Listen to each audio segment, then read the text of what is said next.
By the time the war ended, football had lost an entire generation. Not just players. Not just seasons. But its innocence. What survived didn't look the same. And that change still defines the game today. Before the war, German football sounded different. It smelled of rain-soaked leather and coal smoke drifting in from nearby factories. Wooden stands creaked under the weight of quiet anticipation. A referee's whistle cut through the air. One breath. One kickoff. Sunday had arrived. But even then, something was wrong. The 1910s began as a decade of promise for German football. Clubs were growing.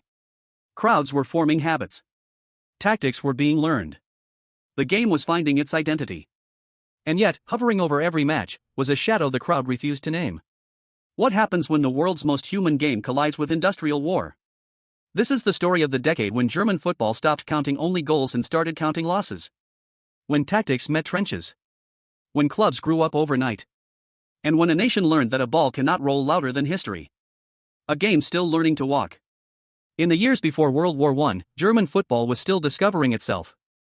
In the South, clubs like Karlsruher FV, SpVgg Fürth, and VfB Leipzig played with elegance and control.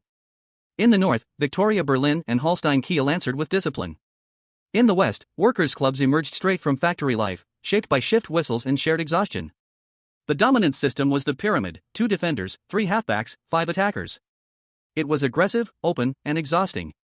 The ball skimmed low across uneven grass, then soared forward in hopeful arcs. Goalkeepers wore thick wool sweaters. Forwards played in heavy boots that bit into the soil. British influence was everywhere. Short passing. Combination play.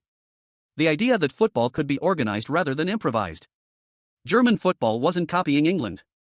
It was translating it. 1912, a glimpse of what could be. Then came Stockholm. At the 1912 Olympic Games, Germany sent a young national team. No trophies. No expectations. Just curiosity. The results were brutal at first. A painful loss to Austria exposed every weakness. But something changed. In the consolation matches, goals poured in. 16 against Russia. 10 scored by one man, Gottfried Fuchs. Fuchs was not just prolific. He was intuitive. He finished before defenders reacted, as if he already knew where the ball would land. Alongside him played Julius Hirsch. Fast. Direct. Relentless. Together, they represented a future German football had barely dared to imagine. For the first time, Germany saw proof that technique and imagination could coexist with discipline. Football becomes a culture. Back home, domestic football grew louder and more organized. Trains carried away teams at dawn. Bakers whispered lineups while dusted in flour. In towns without matches, boys counted defenders allowed on dusty fields, arguing about offside rules they barely understood. The German Football Association tightened control. Rules became standardized. Referees gained authority. Regional federations coordinated schedules. The South dominated tactically. Fürth played with rhythm and intelligence. Karlsruher FV burned through midfields. An English coach, William Townley, introduced structured training and spatial awareness. In Franconia, a young club learned a crucial lesson: matches could be won with the mind when legs failed. Football was no longer a pastime. It was becoming a system. 1914, the last normal season. The 1914 season pulsed with tension. SpVgg Fürth reached the final. Every cross felt decisive. Every clearance mattered. When the final whistle blew, Fürth lifted the Victoria Trophy for the first time. A summit earned through patience and control. And then, weeks later, the world fractured. Mobilization orders replaced match schedules. Trains stopped carrying teams and started carrying soldiers.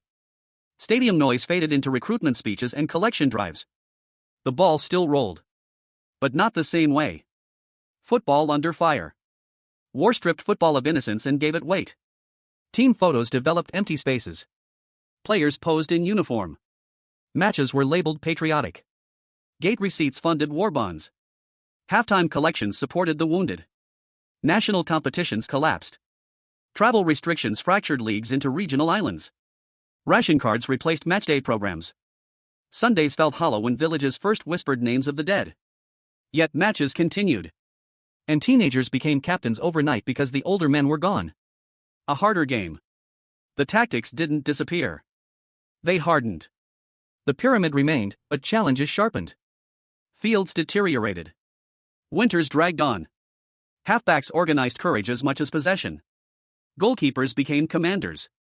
Inside forwards became distributors rather than artists. Coaches emphasized control. Make the opponent run. Create order where chaos threatened. Football became an exercise in dignity. Not beauty. Survival. Who watched changed too. The stands looked different. Women filled rows once occupied by men. Children pressed closer to railings.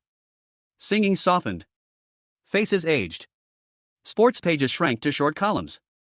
Not celebration, but consolation. And still, between the lines, something stubborn persisted. Football endured. The game at the front. On military training grounds, matches were played between barracks. 2 units. 1 field. 90 minutes of borrowed normality. Boots kicked frozen ground.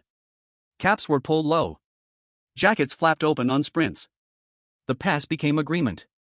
The goal became proof that life still exceeded orders. Field newspapers reported tiny victories, medics versus engineers, regiments against regiments. For many, it was the only breath they had. A silent national team. International football vanished.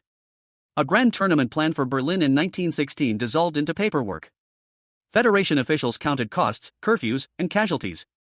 When meetings ended, they stayed seated in silence, listening to their own breathing. The national team existed only in memory. Names written differently. Players' return changed. Or not at all.